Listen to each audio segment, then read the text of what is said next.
Enjoy করছে, ওই স্মৃতিগুলো আমার এখনো মনের মধ্যে গেঁথে আছে। আমি আজকে আমরা এই বিদ্যালয় থেকে আমি হয়তো সম্ভবত এটা 75-76 আমি এখান থেকে চলে গিয়েছি। যুদ্ধের পর আমরা 5-6 বছর ছিলাম এখানে, আর ছোটোবেলাটা এখানেই কেটেছে। আমি আপনাদের একটা কথাই অনুরোধ করবো, আপনাদের বিদ্যালয়ের একজন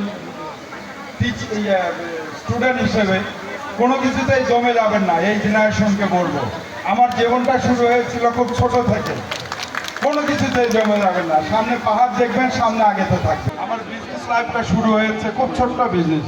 আমার লাইফটা বলি তাহলে আপনারা বুঝতে পারবেন, সেই জন্যই কোনো জায়গাতেই থামবেন না আপনারা।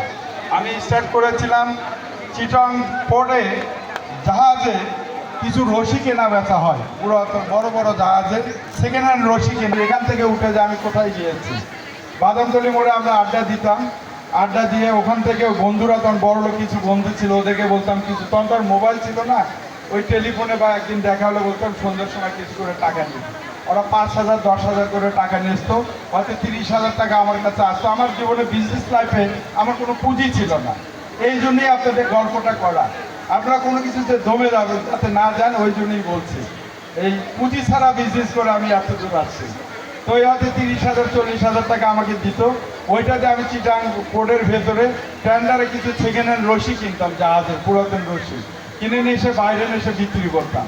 ওই টাকা 30,000 বা 40,000 টাকা, তখন 30,000-40,000 টাকার অনেক দাম। আমি এটা বলতেছি 90s-এরও আগের কথা। তো ওই টাকা দিয়ে আমি ওই 30,000 টাকা দিয়ে করে আমি হয়তো 10-15,000 টাকা লাভ করতাম। আমার বন্ধুরা ওই বাদামতলি ওই মোড়েই চা খাইতো, আমি যা ওদেরকে ওদের টাকা ফেরত দিয়ে লাভের 15,000 টাকা আমার পকেটে রাখতাম। তারপরে এখান থেকে আস্তে আস্তে আমি গাড়ির, পুরাতন গাড়ি, ওই যে জাহাজের নামতে গাড়ি ভাঙাচোরা হয়, ওই গাড়ির বিজনেস শুরু করলাম। 2-3টা করে গাড়ি খুব কম পয়সায় কিনে বাইরে গ্যারেজে ঠিক করে কালার টালার করে নতুন করে বাইরে নিয়ে যা বিক্রি করতাম। তারপর আস্তে আস্তে আমি বড় হতে শুরু করলাম, সামনের দিকে আগাতে শুরু করলাম। সেই জন্য এই জেনারেশনকে বলবো, আপনারা এইভাবে সামনের দিকে থেমে থাকবেন না কোথাও। মুন্সিরাফিকের মুন্নু চাচা, আপনি যখন উপরে উঠবেন তখন অনেক হাত পাবেন, সেই হাতগুলো আপনাকে টানে টানে উঠাবে। কারো কাজ পাবেন, কারো হাত পাবেন, কারো বুদ্ধি পাবেন, মেধা পাবেন। এইগুলো মুন্নু সিরামিকের মুন্নু চাচা, আপনারা সবাই আমাদের নাম শুনেছেন। মুন্নু চাচা আমার বিজনেস গুরু ছিল। মুন্নু চাচা আমার বলে রিপন অনিত্য হলো, ওনার কাছে আমি যেতাম। এবার ইন্ডাস্ট্রি লাইনে চলে আসে। তারপরে আমাদের জেলা স্কুলের হেডমাস্টার, ওনার নাম যেন তাহমিনুর রহমানের বাবা, আজমিরুর রহমান, উনি তাহমিনুর রহমান সোনালী ব্যাংকের এমডি ছিলেন, বগুড়ারি মানুষ। এটা 2001 সালের কথা বলছে।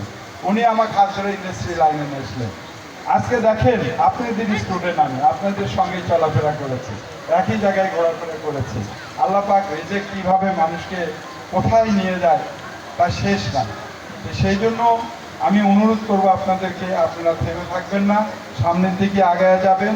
আপনাদেরকে একটা ছোট্ট স্মৃতি, আমি আমার স্মৃতি জড়িত একটা জিনিস আপনাদের বলে আমি আমার বক্তব্য শেষ করব। সেটা হলো স্বাধীনতা যুদ্ধের পর সম্ভবত এটা 72